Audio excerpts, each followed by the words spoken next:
오늘은 여러분과 더불어서 인류의 희망이라는 주제를 가지고 여러분과 함께 하나님 말씀 상고하는 시간 갖도록 하겠습니다. 인류는 지금 바이러스 질병으로 말미암아서 몸살을 앓고 있는 그런 상황 속에 있습니다. 또 덧붙여서 기후재앙, 우리나라만 하더라도 올여름은 참으로 많은 태풍 피해가 있었고 또 홍수 피해가 곳곳에 또 속출했습니다. 참으로 올해는 예년보다도 기후 피해가 굉장히 또 많았던 한 해였던 것 같습니다. 미국 같은 지역에서는 1만 번의 번개가 내리쳐서 캘리포니아 이런 지역에 아무리 많은 소방대원들이 전역에서 지원을 하더라도 끌 수 없는 그런 엄청난 대형 산불이 일어나서 아마도 올해 눈이 내려야 그 산불이 진화되지 않겠나 하는 이런 전망들까지 또 생겨나는 것을 보니까, 그런데 또 동부 지역에서는 예년에 없었던 허리케인, 그렇게 많은 자연 재앙들이 또 질병 재앙 이런 것이 겹치고 겹쳐서 경제적인 어떤 문제까지 다 이렇게 막히고, 하루 벌어서 하루 사는 사람은 활동을 못하니까 양식 때문에 걱정을 하고, 그런 어떤 문제들이 폭동으로 또 이어지고, 이런 어떤 상황들이 여러 가지 해외 뉴스를 통해서 살펴보면 인류의 그 미래는 암울할 수밖에 없습니다. 그런데다가 코로나라는 이 질병이 아주 미세한 나노 바늘을 가지고 100번을 찔렀는데도, 쉽게 말하면 사람이 100번의 어떤 창으로 맞았는데도 끄떡없이 건재하게 살아나는 것과 똑같은 그런 현상이 일어났다고 합니다. 그리고 또 90도의 열로서 가열을 시켜봤는데도 불구하고 코로나에는 전혀 영향을 주지 못했다고 합니다. 과연 참 코로나라는 이 질병을 이 인류가 다 퇴치시킬 수 있을까? 갈수록 암울한 어떤 소식만이 전해지고 있는 것 같습니다. 기상변화도 갈수록 더 심각해진다고 합니다. 올해 우리나라에도 무려 2개월 계속해서 비가 내렸던 것으로 기억이 되는데요. 이런 것이 다 지금 기상이변 때문에 발생되는 어떤 문제라고 합니다. 북극의 얼음들도 엄청난 속도로 지금 녹아져 내리고, 과거에 만년설로 덮여있던 이런 산들은 이 지구촌에서는 보기가 어려울 정도로 다 녹아내리고 있는, 이 지구의 기온을 적정하게 조정해주는 어떤 조정 기능을 지금 다 잃어버리고 있다고 합니다. 그러니 이 지구의 미래라고 하는 것은 온전하다고 이렇게 바라볼 수 없는 상황 속에 있습니다. 그런데 우리에게는 인류의 희망 되시는 아버지 하나님 계시고 어머니 하나님이 계시지 않습니까? 만약에 아버지 하나님, 어머니 하나님께서 계시지 않는 삶이었다고 한다면 지금 이 순간 어떠한 삶을 과연 우리가 살고 있을까? 잠시 있다가 없어지는 이 땅의 것만을 위해서 우리가 살 것이 아니라, 우리는 이 시온 안에서 아버지를 모시고 어머니를 모시고 살 수 있다는 것이 얼마나 참 크나큰 영광이고 크나큰 기쁨인가를 다시 한번 생각하면서 영원하고 영원한 천국의 것을 향해서 더욱더 힘차게 또 전진해 나가는 우리의 또 신앙이 되길 또 바라겠습니다. 마태복음 11장 28절의 말씀 함께 보겠습니다. 수고하고 무거운 짐진 자들아 다 내게로 오라. 내가 너희를 쉬게 하리라. 나는 마음이 온유하고 겸손하니 나의 멍에를 메고 내게 배우라. 그러면 너희 마음이 쉼을 얻으리니 이는 내 멍에는 쉽고 내 짐은 가벼움이라 하시니라 고 했습니다. 성부시대 인류의 희망은 누구셨습니까? 여호와 하나님이셨습니다. 성자시대 인류의 희망은 예수 그리스도셨습니다. 수고하고 무거운 짐진 자들아, 마음에 크나큰 어떤 아픔이 있고 상처가 있고 멍에가 있는 그러한 사람들은 다 내게로 오라 고 이렇게 성자시대 우리 하나님께서 이 땅에 오셔서 인류의 희망이 되어주셨습니다. 누구든지 다 아픔이 있는 사람들은 다 내게로 오라고 말이죠. 우리가 살고 있는 이 성령 시대는 과연 누가 인류의 희망이 될까 말이죠. 요한계시록 22장 열어보도록 합시다. 22장 17절입니다. 성령과 신부가 말씀하시기를 어떻게 했습니까? 오라 하신다고 했습니다. 마태복음 11장 28절에서도 예수님께서 수고하고 무거운 짐진 자들아 다 내게로 오라고 이렇게 말씀을 주셨는데, 계시록 22장에서도 성령과 신부께서 어떤 말씀을 주셨습니까? 내게로 다 오라고 했습니다. 목마른 자들, 갈급한 사람들, 또 무거운 짐에 의해서 고통당하는 사람들 다 내게로 오라. 목마른 자도 올 것이요 원하는 자는 값없이 생명수를 받으라 하시더라고 했습니다.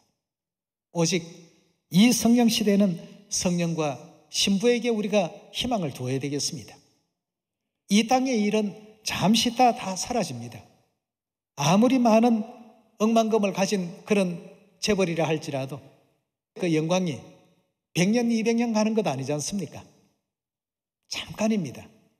잠깐 있다가 또 나이 들면 다 물려줘야 되고 내려놓아야 되고, 그들은 또 자기 손으로 땀 흘려서 번 돈이 아니기 때문에 또 잃어버리고 남의 것이 되고 말이죠.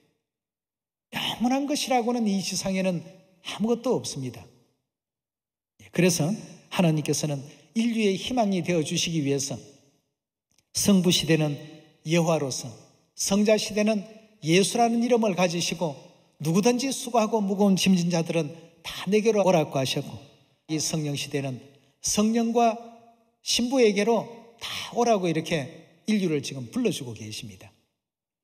여러분과 저에게 영원한 천국의 미래가 있고 소망이 있다라고 한다면 이 땅의 일만 너무 연연하지 마시고 하늘의 것에, 과연 내가 오늘 천국 돌아가기에 합당한 어떤 생활을 지금 살고 있는가, 합당한 믿음의 길을 가고 있는가 생각해 볼 줄 알고 자신을 되돌아볼 줄 알면 천국 구원을 위해서 살아갈 줄 아는 믿음의 자세가 이 시대는 반드시 필요하리라고 믿습니다.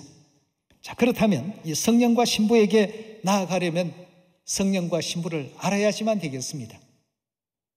성령과 신부께서는 어디 계시며 어떤 정표 속에 이 땅에 오셔서 우리 중에 함께 지금 거하고 계실까? 이걸 우리 모두가 아셔야 되겠습니다. 시편 132편 열어보도록 합시다. 13절의 말씀 보겠습니다. 여호와께서 시온을 택하시고 자기의 거처를 삼고자 하여 이르시기를 이는 나의 영원히 쉴 곳이라. 내가 여기 거할 것은 이를 원하였음이로다. 내가 이 성의 식료품에 풍족히 복을 주고 양식으로 그 빈민을 만족케 하리로다. 내가 그 제사장들에게는 구원으로 입히리니 그 성도들은 즐거움으로 외치리로다 고 했습니다. 하나님께서 택하신 곳은 시온입니다. 영원한 하나님의 거처로 삼기 위해서 시온을 택하셨다고 했습니다. 그렇다면 수고하고 무거운 짐진 자들아, 누구든지 목마른 자들은 내게로 오라고 외치시는 그 하나님께서 계시는 그곳으로 우리가 가야 되지 않겠습니까? 오라고 하셨으니까 인류의 그 희망 되시는 그 하나님을 찾기 위해서 우리 인류는 다 그리로 가야만 되겠습니다. 관념상에 아니면 또 어떤 이상적인 정신세계 속에서만 하나님을 우리가 만날 것이 아니라 하나님께서 예언으로 정해주신 그 장소로, 그곳으로 반드시 돌아갈 수 있는 우리가 되어야 되겠습니다. 예언의 장소에 와서도 이게 예언의 장소인지 그냥 일반 건물인지 그 분별 못하는 자들이 되어서는 안 되겠습니다. 예수님께서 2000년 전에도 어린 나귀를 타고 예루살렘 성에 입성하셨습니다. 스가랴 9장에 예언이 되어 있는 그 광경입니다. 앞서가는 사람, 뒤따라가는 사람들, 호산나 다윗의 이름으로 오시는 이여 찬송하며 예수님께 영광을 돌리며 자기 겉옷을 벗어서 예수님 가시는 길 위에 알아놨습니다. 많은 사람들이 찬양했습니다. 근데 그 광경을 보고 많은 사람들은 그 나귀가 예언되어 있는 나귀인 줄 몰랐습니다. 예수님께서 행하시는 그 행보가 예언의 한 부분을 이루시는 예언적인 행보인 줄 몰랐습니다. 자신들이 예언의 그 장소에 와 있는 줄도 전혀 눈치채지 못하고 깨닫지를 못했습니다. 오늘날 인류의 희망이신 하나님을 지금 우리가 만나고 있는데도 불구하고 그 만남이 얼마나 참 위대한 만남인지, 대단한 것인지 깨닫지 못하고 시간을 허비하는 많은 사람들이 있습니다. 인류의 희망 대신 하나님이 계신 곳이 성경에서는 어떤 곳이라고 알려주고 있습니까? 영원히 거하실 곳은 시온이라고 했어요. 하나님을 만나려면 반드시 시온으로 가서 하나님을 찾아야 되겠습니다. 인류의 미래이시오, 인류의 희망 되시는 그 하나님을 만나기 위해서는 우리가 가야 할 곳이 시온이 되어야 되겠습니다. 우리 이사야 33장을 한번 열어보겠습니다. 33장 20절의 말씀 보겠습니다. 우리의 절기 지키는 시온성을 보라. 내 눈에 안정한 처소된 예루살렘이 보이리니 그것은 옮겨지지 아니할 장막이라 하고 했습니다. 우리의 절기 지키는 무엇이라고 했습니까? 예언상 시온은 절기 지키는 교회, 절기 지키는 그 장소, 절기 지키는 백성, 이 모든 것을 통칭해서 시온이라고 이렇게 알려주고 있습니다. 예언되어 있는 하나님 계신 이곳에 우리 모두는 지금 와 있습니다. 인류의 희망 되시는 하나님을 찾고 만나기 위해서 이 장소에 지금 다 와 계십니다. 그렇지 않습니까? 이 하나님께서 시온에 영원토록 함께 하시겠다고 하셨는데 함께 하시는 그 시온에 여러분들이 계시고 제가 있습니다. 우리 계속해서 21절의 말씀 보겠습니다. 여호와께서 거기서 하는 것은 어디입니까? 시온에서 위험 중에 우리와 함께 계시겠다고 했습니다. 그곳은 마치 노지라는 배나 큰 배가 통행치 못할 넓은 하수나 강이 둘림 같을 것이라. 대저 여호와는 우리의 재판장이시오. 여호와는 우리에게 율법을 세우신 자시오. 여호와는 우리의 왕이시니 우리를 구원하실 것입니다. 너의 돛대줄이 풀렸고 돛대밑을 튼튼히 하지 못하였고 돛을 달지 못하였나니라. 때가 되면 많은 재물을 탈취하여 나누리니 저는 자도 그 재물을 취할 것이며 그 거민은 내가 병도로 나라 하지 아니할 것이라. 거기 거하는 백성이, 시온에 거하는 백성이 사죄함을 받으리라. 죄 사함을 다 받게 될 것이다 하고 했습니다. 그렇다면 오직 인류의 희망은 하나님에게 두어야 되겠습니다. 짧은 그 인생이 휙휙 지나갑니다. 20대가 엊그제인가 했더니 30대가 되죠. 30대가 엊그제인가 했더니 40대가 되죠. 40대가 엊그제인가 했더니 50대, 60대, 70대가 됩니다. 아주 짧은 시간, 순식간에 지나가는 우리 인생 삽니다. 매일같이 허망한 무지개를 잡기 위해서 달려가는 어떤 동화 속의 소년처럼 날마다 그 무지개를 향해서 저 산 너머에 걸려 있으니까 저 산까지만 가면 무지개가 있겠거니 달려가 보니까 저 바다 쪽에 또 걸려 있습니다. 그럼 저 바다 쪽, 저쪽만 가면 무지개를 잡을 수 있겠거니 평생을 무지개를 향해서 달려가 봐도 잡을 수가 없습니다. 잡을 수 없다는 것은 이미 하나님께서 전도서 1장 1절에 말씀해 놓으신 장면이 있지 않습니까? 헛되고 헛되며 헛되고 헛되니 모든 것이 헛되더라 하고 했습니다. 우리가 희망을 두어야 될 곳은 영원한 천국입니다. 그래서 하나님께서는 다시는 사망도 없고 아픔도 없고 고통도 없고 괴로움도 없고 슬픔도 없고 늙는 것도 없는 그런 영원한 세계를 예비해 놓지 않았습니까? 천국에 희망을 두고 살아가는 우리가 되어야 되는데 그 희망을 자꾸 이 땅에 두려고 하다가 보니까 휘청거리죠. 괴로움과 고통 속에 금방 빠집니다. 여러분, 눈에 보인다고 이 땅의 것만 향해서 달려가는 우리가 되어서는 안 됩니다. 무지개는 눈에 틀림없이 보이지만 그건 잡을 수 없는 것입니다. 그래서 하나님께서는 전도서의 그 기자를 통해서 기록하게 하시기를 헛되고 헛되며 헛되고 헛되니 모든 것이 헛되도다. 사람이 해 아래서 수고하는 수고가 자기에게 무엇이 유익한고 한 세대는 가고 한 세대는 오되 땅은 영원히 있도다. 이제는 우리가 정말 참 존재하고 잡을 수 있는 하나님을 향해서 우리 인류의 희망이 바뀌어야 되겠습니다. 우리가 시선을 육적인 어떤 삶에만 이렇게 둘 것이 아니라 이제는 영원한 천국에 우리의 시선을 두고 우리 죄를 속해 주시러 이 땅에 오신 하나님을 올바르게 또 바라봐야 되겠고 찾아야 되겠고 만날 줄 아는 그런 여러분과 제가 꼭 되셔야 되겠습니다. 수고하고 무거운 짐진 자들아 다 내게로 오라. 내게로 오라고 2000년 전에도 말씀하시고 지금 이 마지막 성령 시대도 말씀하지 않습니까? 나를 찾아오느라고 말이죠. 그러나 인류의 희망을 그 하나님께 둔 것이 아니고 물질에 두는 사람, 명예에 두는 사람, 이성에 두는 사람, 엉뚱한 무지개를 쫓다가 허망한데 시간을 다 없애버리는 그런 많은 사람들이 있습니다. 솔로몬도 자신의 삶을 되돌아보면서 헛되고 헛되며 헛되고 헛되니 모든 것이 헛되더라. 많은 첩을 거느려 본 것도, 많은 부를 축적해 본 것도, 많은 학문을 닦아 본 것도, 많은 명예를 얻어 본 것도 모든 것이 헛되더라. 하나님을 경외하고 그 명령을 지키는 이 사람들이 정말 이 땅에 제대로 살 줄 아는 사람들이라고 이렇게 강조하신 내용을 우리가 바라보게 될 때 오늘 이 시간을 통해서 우리는 인류의 희망 대신 하늘아버지 성령과 하늘 어머니 신부를 꼭 반드시 이 시온에서 만나시고 아버지 어머니를 경외하며 이끌어주시는 그 인도를 따라서 영원한 천국까지 온전히 나아갈 수 있는 여러분과 제가 꼭 되셔야 되겠습니다. 왜 그렇게 하셔야 되느냐 하면 2000년 전 수고하고 무거운 짐진 자들아 다 내게로 오라 라고 이렇게 말씀을 주셨던 그 하나님께서 어떤 예언적인 어떤 본을 한 가지 만들어 두셨냐 하면 마태복음 우리 9장을 한번 열어보도록 합시다.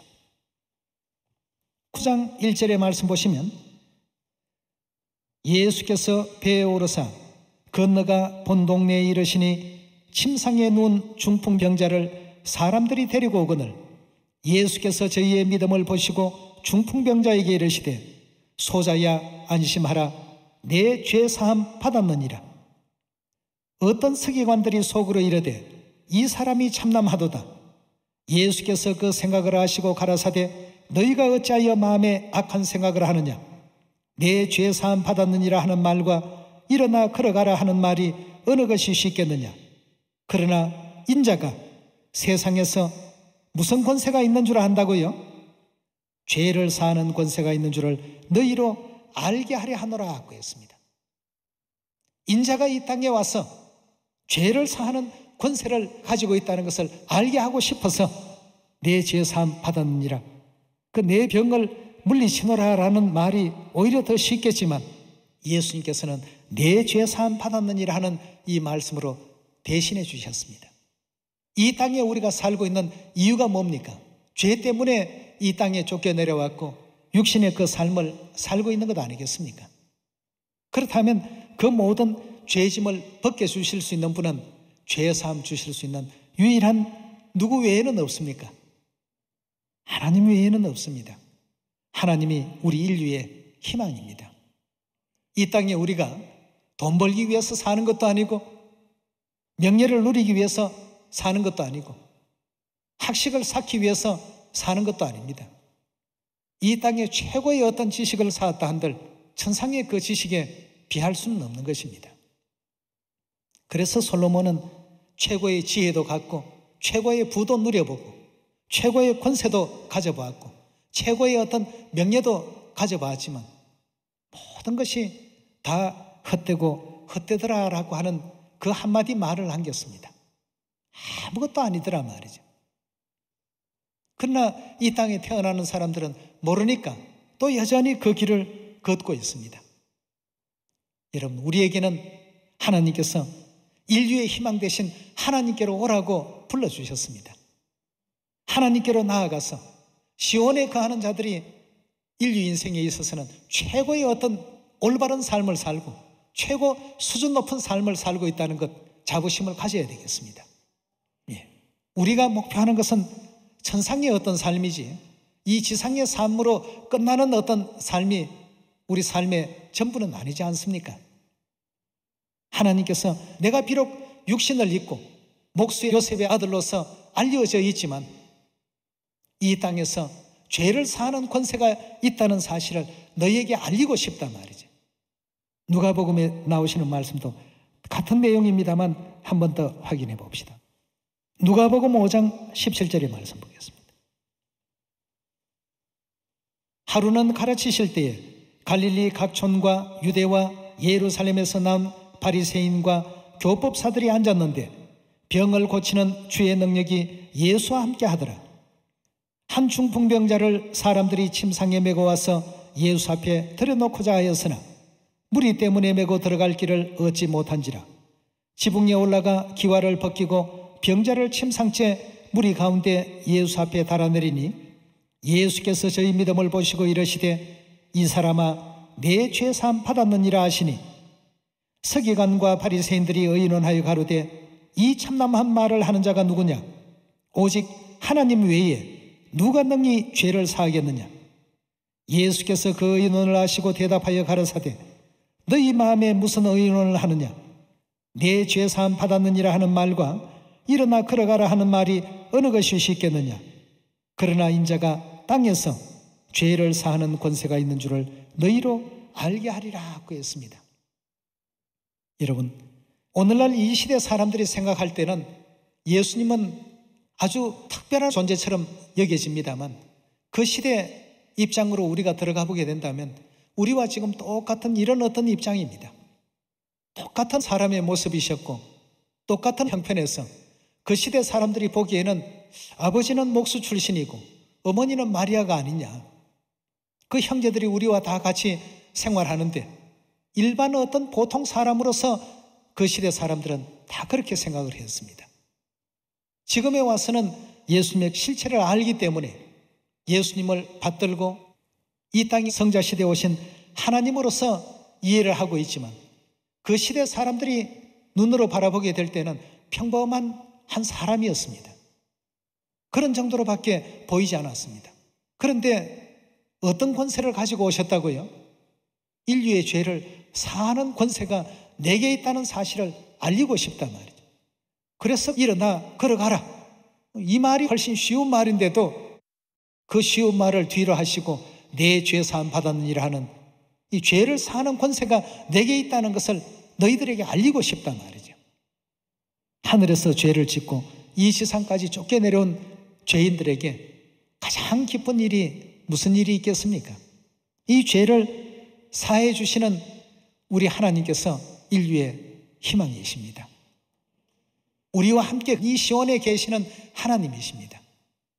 하나님께서는 죄를 사하는 권세를 갖고 계시고 우리 인류 인생들에게 영생의 축복을 허락하실 수 있는 권세를 가지시고 이 땅에 오셨습니다. 인류 모든 인생들에게 성령과 신부가 계신 절기 지키는 시온인 우리 하나님의 교회로 다 오십시오.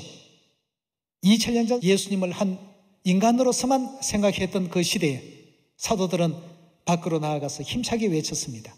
누구든지 주 예수를 믿으라. 그리하면 너와 내 집이 구원을 받을 것이다 하고 말이죠. 지금 예수님을 믿는 사람들이 이 지상에 많아지게 되니까 떳떳하게 얘기합니다만 그 시대는 그런 얘기했다면 나사렛 이단이라고 전부 지목당하는 시대였습니다. 우리가 지금 똑같은 입장에 있습니다. 하나님을 모시고 있고 하나님께서 친히 오신 교회입니다. 예언되어 있는 교회요. 매 순간순간들이 예언으로서 지금 이루어져 가고 있는데도 사람들의 눈에는 평범한 건물 안에서 그냥 일반적인 어떤 예배가 이루어지고 일반적인 어떤 모임이 진행되는가 보다 이렇게 지금 생각하고 있습니다. 하나님께서 함께 하셔서 죄사함의 축복을 주셨습니다. 과연 이 세상에 어디에서 그런 축복을 받는 곳이 있겠습니까? 예수님께 내 죄사함 받았느니라 하는 그 사람이야말로 이 세상에 와서 최고의 은총과 축복을 받은 사람입니다. 여러분, 인류의 희망은 우리 하나님이십니다. 인류의 희망이 코로나를 퇴치하는 백신에 있는 것이 아니고 의사에 달려 있는 것이 아니고 어느 국가의 정책에 달려있는 것이 아니고 어느 국가의 어떤 왕이나 위정자에게 달려있는 것이 결코 아닙니다. 인류의 희망은 우리 하나님이십니다. 수고하고 무거운 짐진 자들아 다 내게로 오라. 성령과 신부께서 말씀하시기를 다 오라. 그냥 오라고 했습니다. 우리 인류의 희망이 바로 하나님이시기 때문에 진리의 도를 이해하고 도를 닦은 사람들은 성경에서 일러주신 말씀대로 살아가는 것이 미래를 밝게 하고 그 삶을 영화롭게 한다는 것을 다 알고 있기 때문에 주위의 다른 사람들은 그 길을 찾지 못해서 그 길로 가지 못하지만 발견한 우리들은 말씀대로의 어떤 삶을 살아갈 줄 아는 여러분과 제가 꼭 되셔야 되겠습니다. 우리에게는 인류의 희망이신 하나님이 계십니다. 자랑거리 아니겠습니까? 많이 자랑하시고 누구든지 죄 사함 얻기를 원하고 구원받기를 원하고 천국 가기를 원한다면 하나님 계신 이 시온으로 오시라고 힘차게 또 외칠 수 있는 여러분과 제가 꼭 되도록 합시다. 인류의 희망이신 성령과 신부가 계신 교회 아니겠습니까? 성령 아버지 안상홍님, 새 예루살렘 하늘어머니 계신 이 시온으로 오라고 힘차게 또 증거하시고 또 외치시고 우리 마음 가운데 그런 어떤 성령의 힘을 가지고 사마리아 땅끝까지 온 인류를 다 구원할 줄 아는 여러분과 제가 꼭 되시기를 부탁드리면서 말씀 마치도록 하겠습니다. 감사합니다.